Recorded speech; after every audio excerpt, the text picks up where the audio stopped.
मैं भारत से हूँ और भारत की बात बताता हूँ। हमारा देश जो है मतलब तो पता है कि 1947 में आज़ाद हुआ। आज़ाद भी कहना गलत होगा, क्या है कि बंटवारा हो गया था 1947 में। जो आज़ाद हुआ बोलते हैं उसको, तो मैं ये चीज़ बोलूँगा कि 1947 में हिंदू और मुस्लिम को दो भागों में कुछ सत्ता के लालची लोगों ने दो भाग में बांट दिया। क्या है कि उनको सत्ता प्यारी थी, तो ये था। और उसके बाद संविधान लिखा गया बहुत अच्छी तरीके से। लेकिन संविधान जो लिखा गया और जो नैरेटिव बनाया गया उसका पूजा होता है जो लिखा है, लेकिन जो लिखा हुआ है, जो बुक में लिखा है, उसका पालन कभी हुआ ही नहीं। मतलब होता है, कभी कभी होता है, और कभी कभी तो इसको केवल एक किताबी मोहरा बनाकर खाली दिखाया जाता है कि ये लिखा है, बट एक्चुअल में होता नहीं है। तो भारत का परिप्रेक्ष्य इसमें ये है।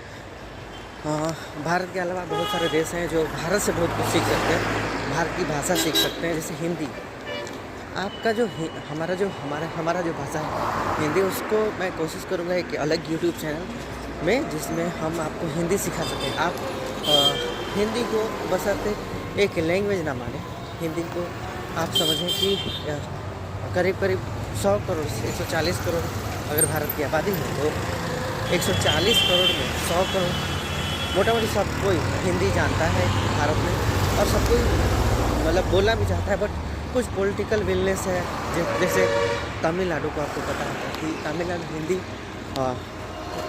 बोलता नहीं है।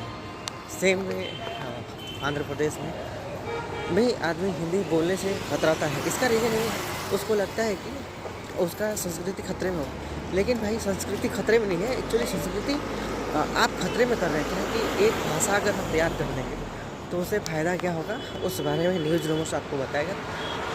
और हम कोशिश करेंगे, जैसे कि मैंने लास्ट वीडियो में बोला कि यूक्रेन को हमारा बुक, मतलब मैं अगर यूक्रेन का कोई बंदा मेरे इस वीडियो को सुन रहा है तो मैं उनसे आशा करता हूँ कि आप मेरा, अगर आपको लगता है कि आप भारत से कुछ सीख सकते हो, जैसे महाभारत का बुक है हमारे पास, गीता बोल के एक बुक है, तो मैं उसको आपको कुरियर कर दूँगा।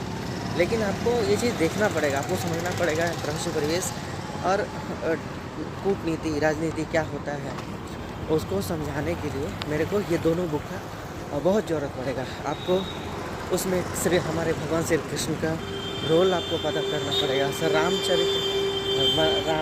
रामायण में हमने रामायण में राम का कैरेक्टर को किस तरह से जीवित किया, ये भी देखना पड़ेगा, ताकि आपको अंतर्राष्ट्रीय परिवेश में ये चीज़ आप अच्छे तरीके से समझ सकेंगे।